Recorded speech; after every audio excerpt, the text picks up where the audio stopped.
Welcome to the Raising Confident Girls podcast, your guide to raising strong, confident daughters. I'm Melissa Jones, the founder of Girls Positivity Club and a teacher for over 20 years. In a world where girls often feel overwhelmed, anxious, and confused, this podcast is your go-to space. As caregivers, we navigate challenges together. I founded Girls Positivity Club to provide a place where you belong and get the tools to face today's hurdles. Consider this your regular check-in with a trusted friend, offering insights and practical tips for meaningful conversations. I'm here to help you feel confident on this journey of raising a generation of empowered girls. Let's dive in and raise those confident girls together. Hey everybody, it's Melissa and welcome back to Raising Confident Girls. Today we are talking about something that doesn't always start big, but rarely stays small. It's that moment when you say something completely reasonable. Hey, let's grab your backpack and put it by the door. Please lower your voice. You still need to finish that. And instead of a simple adjustment, you get a reaction, a sigh, an eye roll, a sharp, why do you always care so much? Or I was going to, or you don't have to say it like that. And suddenly the energy shifts. Your body feels it before your brain does. Your stomach tightens, your tone changes, your patience narrows. Because you weren't criticizing her character. You weren't attacking. You were guiding. And now it feels like she's pushing against you. That's the moment this stops being about backpacks or tone or homework. Now it feels like respect, authority, control, influence. And if those moments have been happening more lately, it can feel like something is shifting in the relationship. Maybe conversations used to be smoother. Maybe corrections didn't turn into debates. Maybe she used to adjust without pushing back.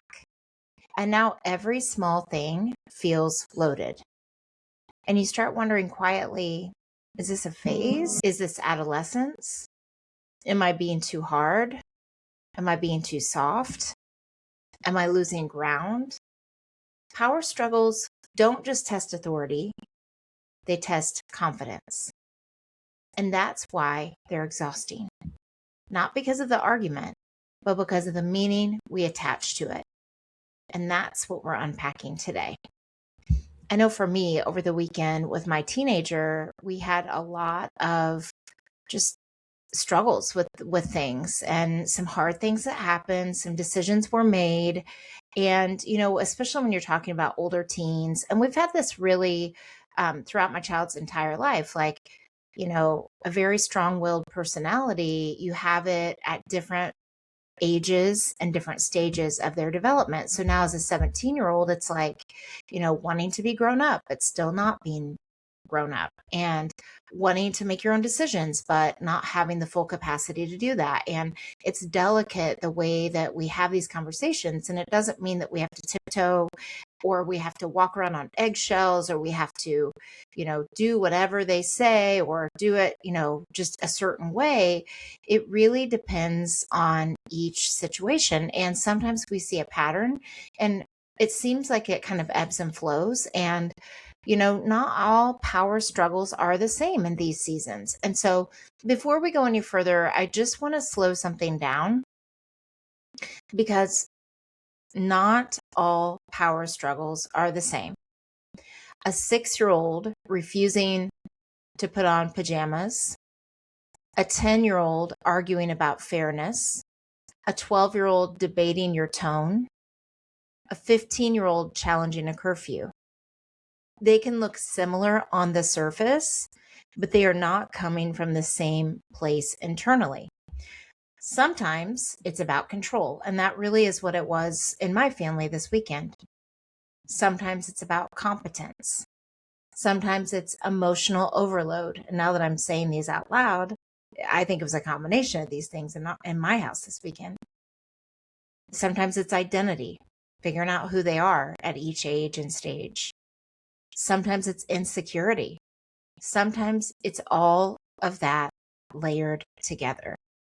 And when we don't understand what kind of moment we're in, we respond to all of it the same way, which is where escalation begins. So instead of asking, how do I shut this down? We're going to ask a better question. What kind of moment is this? And sometimes when you're in it, believe me, I've said and done all the wrong things. It's hard to think clearly like this. But when I tend to do this is kind of after the fact. Sometimes in the moment, or if I know it's going to happen, I can kind of prepare myself. But even if something didn't go well, you can always ask yourself, okay, let me think back about this. What was the moment really about? Because power struggles are rarely about power alone. They're about protection. A power struggle happens when two people both feel small at the same time. So your daughter feels corrected, exposed, micromanaged, misunderstood, or suddenly incompetent. And you feel challenged, dismissed, questioned, or like your authority is slipping. Now both nervous systems are activated. And sometimes this could be a spouse who is having these feelings and you're the neutral person. And so she pushes to regain footing. You firm up, or your spouse firms up to regain authority. And the rope gets pulled at both ends. And here's a line I want you to remember. Power struggles are rarely about winning. They're about who feels steady. When neither nervous system feels steady, escalation happens. But steadiness is learned, and you can lead it. So let's walk through one scene slowly. She gets in the car after school. I know I use the car a lot, but it's true. A lot of things can go down in a car. The door shuts a little harder than usual. You notice that she's quiet. You gently say, rough day, or are you good? She shrugs. It was fine. You pause, and you care and you sense something, so you try again. You seem a little irritated. She snaps, I'm not irritated. Why do you always assume something's wrong? I hear this from my teenager all the time when I just say, are you good? And you feel it, that flash of defensiveness inside you, because you weren't assuming, you were paying attention. And I think for me as a parent anyway, one of my biggest fears is missing something. And I know we can't catch every feeling or know every single thing going on, but you just don't want to miss something. And then they need you and you can't support them in the way that you want to. In this moment, you might just say something like, I'm just trying to understand. And she says, you don't get it. Now your tone tightens. Well, if you'd explain instead of snapping, and just like that, you're in it. But rewind. Let's rewind a sec. Underneath her reaction might be, I held it together all day, or I don't want to cry right now, or I don't know how to explain this yet, or even I don't want this to turn into a big talk. Underneath your reaction might be, I'm just trying to stay close to you. I don't want to lose connection. I don't want this to turn into distance. That's what most power struggles actually are. Two people trying not to lose something important. That's deeper than tone, deeper than shoes, deeper than homework, or whatever the issue would be. And why this is such an increase, especially as girls get older, is because power struggles increase during identity formation. And this is typically stronger around ages 9 to 14, though it can start earlier and it can stretch later. Girls are separating psychologically. They're asking, who am I separate from my parents or my mom? Who do I believe? Where do I push? Where do I comply? How much say do I really have? Testing isn't rebellion, even though it feels like it. It's differentiation. Younger girls fight for capability. Tweens fight for fairness. Teens fight for identity. And I would say also independence. Same surface behavior, different internal driver. And differentiation feels like friction before it feels like maturity. When you see it through that lens, you stop personalizing it and you start contextualizing it. And contextualizing changes your tone. Tone changes everything. Here are the 3 most common drivers of power struggles. When a power struggle starts, pause. And I know it's not always easy in the moment, but if you can, pause and ask, is this about control, competence? Like, can she really handle this or do this? Or emotion? So if it's about control, this is about her feeling like I need to feel capable. This shows up when a girl feels managed. A younger girl might feel like I can do it myself. A tween, why are you always telling me what to do? And a teen, you don't trust me. Ask yourself, have I been stacking directions? Have I been reminding more than usual? Is she in a season where she's craving more say? Even reasonable guidance can stack as pressure if she's already feeling monitored. So what can help is keeping the boundary, shifting the ownership. So the expectation is still there, but you are asking, how do you want to handle it? You're responsible. What's your plan? Autonomy inside structure reduces resistance. So it doesn't mean, again, that they control everything, but it is giving them a little bit of a choice. And it can even be explaining, like, okay, how would you manage this? Control struggles calm when agency is respected. And this can come in different ways. So this can be anything from, what do you think would be best for you completing your homework? Like, what feels best for you? Or it could be if she's wanting to try something different, how would that look for you? Even though it feels like a risk to you, just listening to them. And even if, like, I know when, kids are younger, you can give them 2 choices and they're both a win-win. Like, it might be that you want both outcomes. You're getting to your result in a different way each time. So it's like giving 2 choices that are both acceptable for you.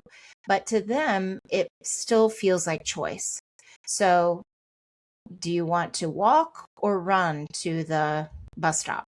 Or, just something like that, where they feel like they're getting to the bus stop regardless, but you are giving them the choice of how do you want to get there. And so there are some things that it's like, you know what, does it really matter if it's this or this, when the end goal is I want them to get this homework done? Do you want to snack first, or do you want to get straight to it and listen to music? Both outcomes are that she's getting her homework done, but you are giving her a little bit of autonomy and choice in it so that she feels like she has control over something. And so with an older girl this weekend, it was like making a decision about choice and the way that school was looking for her. And she's like, I know I can do it this way, but I don't totally feel like my mom trusts me to make this decision because she's not sure if I'm mature enough to be able to plan out my week or whatever it would be. So it's like, you can still do it with boundaries and guardrails in place that feel a little bit more stable for you, but also giving her some autonomy and choice and kind of how she gets there, which can be really empowering to her. The second way that power struggles can come up is competence. I already feel behind. So this one is quieter underneath, especially for sensitive girls, high achieving girls, girls who compare themselves all day. And this was me. Correction can land heavier. It can sound like, I didn't do it wrong, for a younger girl, or a tween, I know, or a teen, why do you assume I can't handle it? And in these cases, ask yourself this: is she already insecure about this? Has she been struggling quietly? Did this land on something tender? What helps is protecting her dignity, saying things like, I know you're trying. Do you want feedback, or do you want to try it again on your own first? We can figure it out together. And this was the line that I used over the weekend with my teenager. Especially when they get older, there are a lot of decisions that feel like absolutes. So especially when they are trying to decide where they want to go to college, or if they even want to go to college, if they want to go into a trade, if they want to, figure some things out before they, in their minds, plan the rest of their life. And there can be a lot of heavy pressure with that. Or if they don't like a certain activity or a job or something, and they just want to give up and quit, they're not always thinking through all of the consequences of, an impulsive decision. And so when you say something like, if they make a mistake sometime, because they will, because that's part of being human and part of growing up, when you say we can figure it out together, that helps them feel supported, because they already feel a fail when something doesn't go well. And that is exactly what happened in my family this weekend. There was a decision made. It was a mistake. And then there was shame that came on the other side of it. And it wasn't anything dangerous, but it was just an impulsive decision. And I said, we'll figure it out together. Now, there was a lot of other discussion, but I just felt like in that moment, that's what my teenager needed to hear, that it didn't mean that everything was ruined, that I would support in figuring out the next step. And it's not that it magically then became perfect, but I think it did allow for today the stepping stone of getting to that direction. And so correcting privately, especially whenever possible, is really important, because dignity fuels cooperation.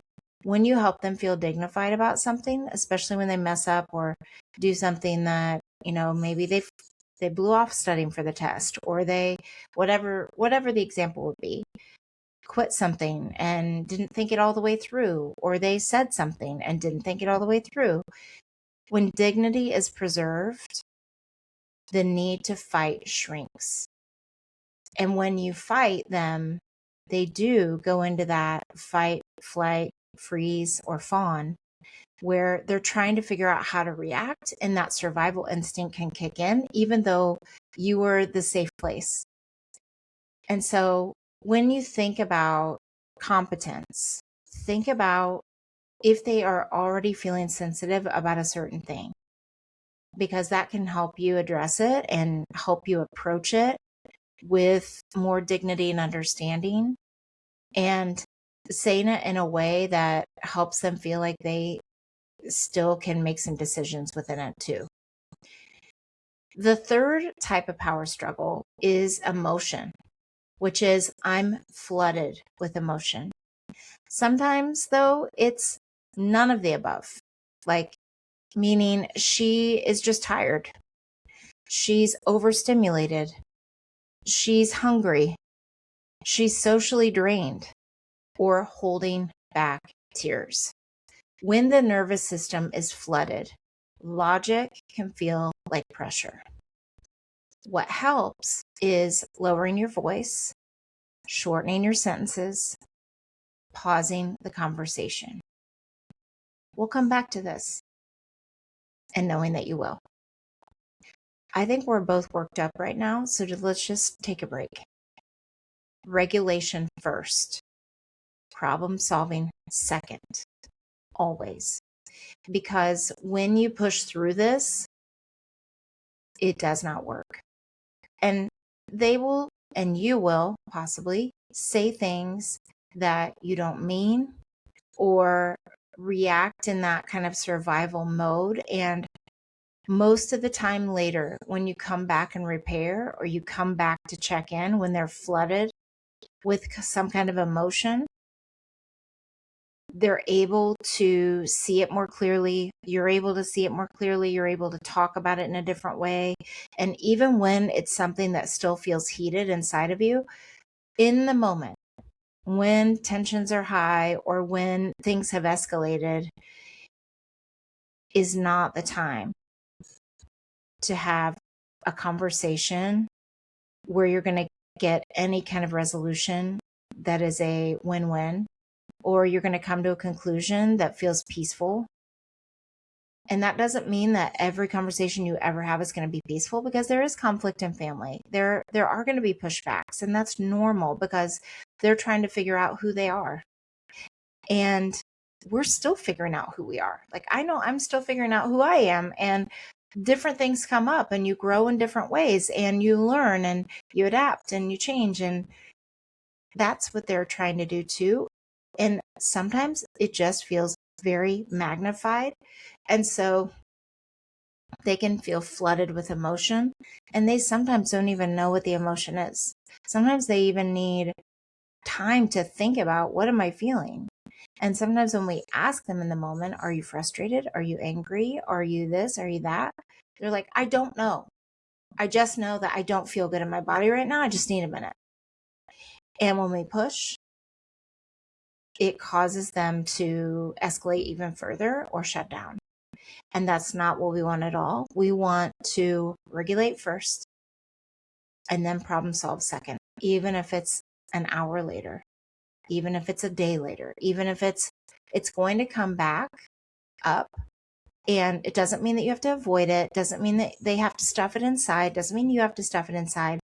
But when you do this, it allows you to have a more calm conversation. It allows you to get more solutions and really see where each other are coming from.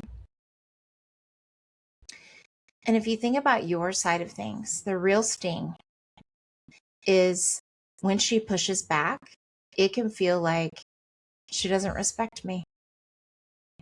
She doesn't even see my effort. She's not even thankful that I'm doing this for her, or that I've said this, or that I've set this up. She's questioning me. I'm losing influence. And that sting is real. But here's the reframe. If you interpret every pushback as disrespect, your nervous system escalates. If you interpret pushback as developmental recalibration, you stay steadier. Independence is noisy before it's steady. And sometimes pushback increases because she feels safe enough to push. That doesn't make it easy, but it changes what it means. Leadership in these moments isn't louder. Leadership as a parent, it's calmer,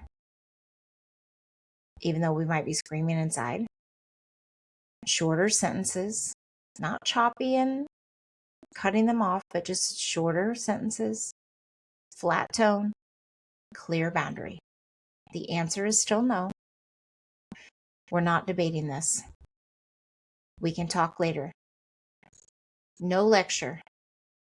Does not end well, especially with teens. No emotional charge. No defending your position in this moment. Arguments need fuel. And if you feel it escalating to an argument, which a lot of times power struggles do, steadiness removes oxygen. You can still set a boundary and give it space to breathe. You don't have to win every exchange. Now, this is really hard for my husband and my teenager because they both want to get the last word. You have to decide whether you're picking up the rope. So remember, when both sides are pulling at the rope, you just have to decide whether you're picking it up or if you're going to give it space to breathe. When you respond this way, you teach her disagreement doesn't equal disconnection. And disagreement can be healthy because we don't want to raise girls who always give in and are afraid of conflict. And I've had to really work on this, and I still am a work in progress. It's like you have to be able to know how to stand up for yourself, but also how to disagree in a way that doesn't always escalate. And that is a delicate balance, and it's a whole learning process too. Boundaries don't require humiliation. Authority can be steady without being aggressive. Conflict doesn't break relationships, and sometimes it even strengthens them because it brings up something that maybe's been underlying for a while, and you've both been avoiding talking about it. And avoidance rarely solves anything. Girls who are allowed to push safely learn how to stand firm without aggression. Girls who are met with steadiness instead of escalation learn how to regulate without shutting down. Girls who experience boundaries without shame learn that strength and connection can coexist. Power struggles don't mean something's broken. They often mean something is developing. And development is loud before it's stable. So if everything has felt like a battle lately, or if you're like me and it was just a rough weekend, you had some kind of a power struggle over the weekend, hear this clearly. You are not losing your daughter. You are leading her through a season of growth. Stay steady. Protect dignity. Offer autonomy when it's appropriate. Regulate before reasoning. Because power struggles aren't proof of failure. They're opportunities to model composure. And if you blow it, just repair. Go back and tell them. Tell them how you feel. And confident leadership as a parent, as a caregiver, builds confident girls. I'll see you next time. Thanks for joining another empowering episode of the Raising Confident Girls podcast. Share today's insights with caregivers and friends, building beautiful relationships with strong girls. Hit subscribe so you never miss an episode. We're not just a podcast, we're a community. Follow Girls Positivity Club on social media for more empowering content on Instagram, Facebook, TikTok, and YouTube. This podcast empowers you, supporting incredible girls. Let's create strong, beautiful relationships with the girls in our lives. I appreciate you listening today. Stay confident, stay connected. Until next time, keep raising those confident girls. You've got this.